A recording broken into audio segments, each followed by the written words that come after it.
Join us right now on the phone from Atlanta from 680 The Fan. It's Matt Chernoff. Matt, what was going on? Was that fog a big factor in the game against the Patriots this week? No, you know what the players said, actually? It wasn't that big of a deal on the field. You couldn't see anything up top, and then the all-22 to try to get some film of the game wasn't exactly the best, but down on the field they said it wasn't that big of a deal. We're the home for the Jets here in the Capital Region. We've been trying to figure out the Falcons all week long. It's a team that sometimes looks like the Super Bowl team from last year and other times like a team that might finish in the bottom of the NFC South. Why is this Falcon team so hard to predict this season? I don't think it's even hard to predict. It's, there are a couple of things. First of all, they've played very uneven, which is obvious.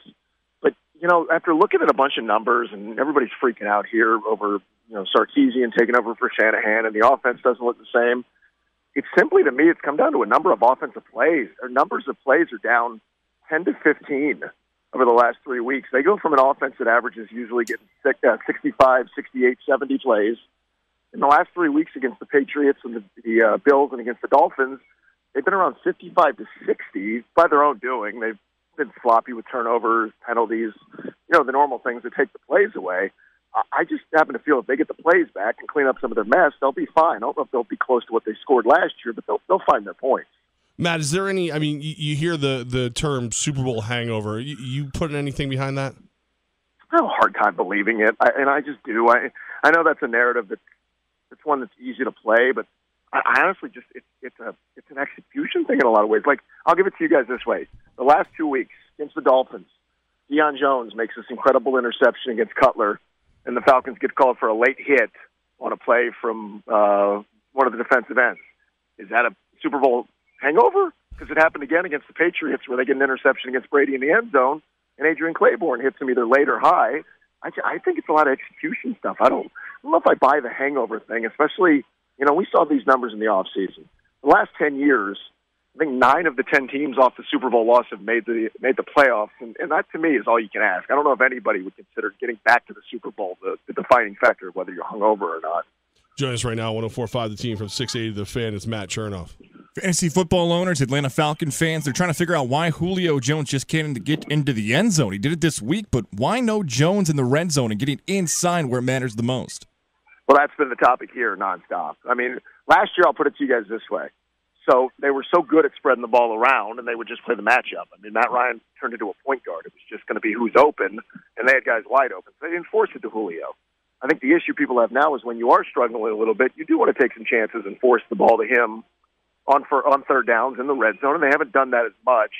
To Julio's credit or his detriment, you decide. He's not a diva wide receiver. He doesn't complain about not getting the ball.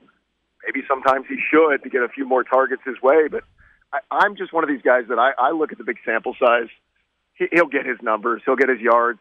He's never been a huge touchdown guy. For all the greatness of Julio, he's never been a 12, 13, 14 touchdown guy, but he'll have his 6, 7, 8 by the time things are all said and done.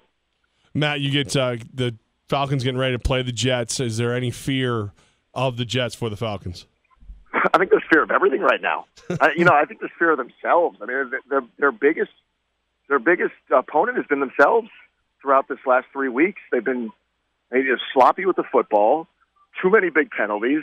They haven't been good on third down. So, I don't think they take anybody for granted or anybody lightly. Are they better than the Jets? Yeah, but that doesn't matter. They were better than Buffalo and Miami, and that didn't matter. It's a matter of whether they're going to play anything close to the team we saw last year, or they're going to be one that just kind of fluctuates up and down all year. Matt, there's some reports of bad weather for the game.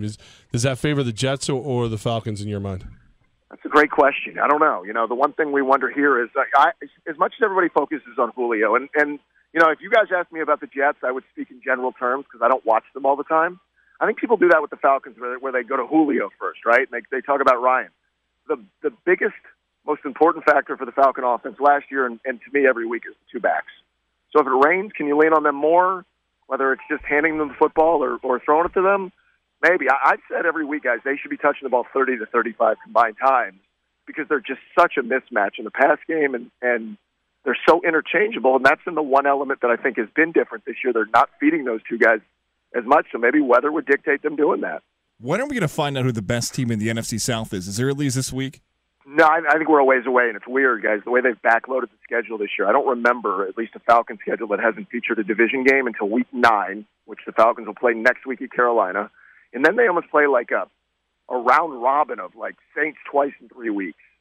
Carolina to end the year, Tampa twice in the last 6 weeks. I think this thing comes down to the last 2 or 3 weeks, maybe the final week before we figure that one out. All right, Matt Chernoff, 680 The Fan in Atlanta. How do you see this game playing out? What's your prediction? I think the Falcons win it close. I think it's, they don't do anything easy right now, so maybe it's 27-20, something in that kind of range. Now, again, McCown being the X factor because he's got the ability to go for 3 bills or 3 interceptions.